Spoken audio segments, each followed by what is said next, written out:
Finally একে তো net না, তার মধ্যে আবার টাইম পাস গেতেছে না, মোবাইলও বেশিও চাচ্ছে। আমি জানতাম, কিন্তু এটা জানতাম না যে হোটেলেও ওয়াইফাই থাকবে না।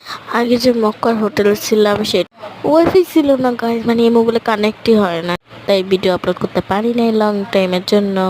আমি কিন্তু অনেকগুলো নতুন ভিডিও আপলোড করছি, তোমরা যে আমার চ্যানেল থেকে না। আমি টাইম পাস করবো, তখনই আব্বু এসে বলে খেলার জায়গা দেখছে, খেলার জায়গা আর আমি যাবো না, এটা কি হতে পারে? একটা খেলার জায়গা না, এটা এয়ারপোর্টের মধ্যে খেলার জায়গা, খাবারের জায়গা সব। ভাবছিলাম কি টাকা দিতে হয়, কিন্তু টাকাটা ফ্রি। এই ক্যাফেটা অনেক কিউট, জুতা রেখে গেতে হয়, নাহলে জুতা দিয়ে ঢুকবে। আর আমি পারি না ভিডিও এডিটিং করার জন্য। আমি ভাবতেছিলাম যে এতদিন যদি না হয় সেখানে এটা দেখো কত বড় জায়গাটা, তো ওই পারেও আছে, ভিডিও গেমও আছে, অনেক কিছু আছে।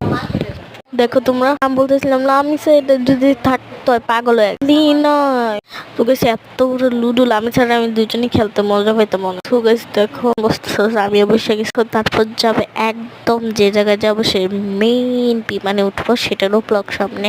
চুকি মন বড় বড় লুডো, অনেক মন চাইতেছিল, কিন্তু একটা খেলা আমার বানাইতেছিলাম। এই টাওয়ারটা খুবই বড় হইলো, আমি ফ্লাইয়াও দিছি পরে আবার, নাহলে বিমান এসে পড়ছে বলতেছে এই